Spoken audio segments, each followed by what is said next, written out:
شیطان انسان کے پیچھے پڑا ہوا ہے. حدیث ہے جب شیطان انسان کو سجدہ کرتے دیکھتا ہے تو روتا ہے. صحیح حدیث.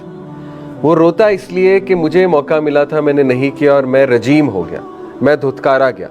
اور دیر از نو ٹرننگ بیک فار ابلیس. ابلیس جو ہے، کسی نے سوال پوچھا بھی تھا کہ از دیر اینی چانس کہ ابلیس بھی معاف ہو جائے؟ تو دیر از ایبسلیوٹلی نو چانس، کیونکہ اس کا گناہ جاریہ اس لیول کا ہے آپ سوچ نہیں سکتے.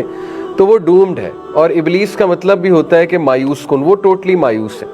تو جب وہ ایک مومن کو، ایک مسلمان کو سجدہ کرتے دیکھتا ہے تو اس کی کمر ٹوٹتی ہے.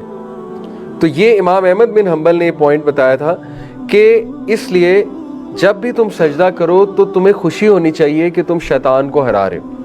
وہ تمہیں روک رہا ہے سجدے سے، لیکن تم کر رہے ہو تو you are successful, you are victorious. جب تم نماز پڑھو اور جب تم سجدہ کرو تو وکٹری تمہاری ہے، کیونکہ شیطان کے خلاف تم نے جنگ جیت لی ہے، لیکن یہ جنگ جاری رہے گی. Number 7، feeling a sense of self owner.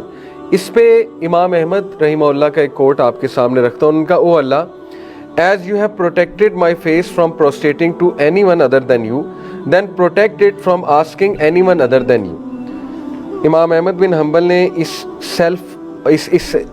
Self owner کی ہمیں ایک، آپ کہہ لیجئے، ایک تصویر دکھائی.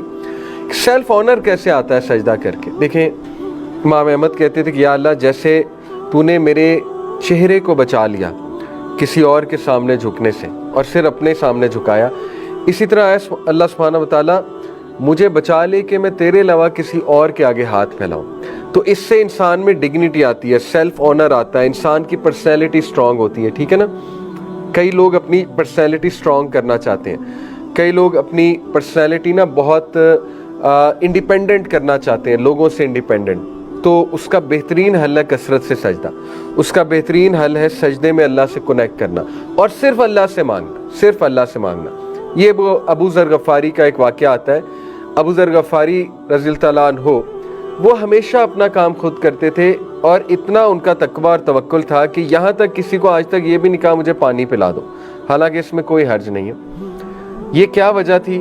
کیونکہ ابو ذر غفاری کہتے ہیں کہ مجھے نبی صلی اللہ علیہ وسلم نے ایک بار کہا کہ ابو ذر، جو مانگ اللہ سے مانگ اور کسی سے نہ مانگ، اسی میں تیری عزت ہے، اسی میں تیرا سیلف آنر ہے.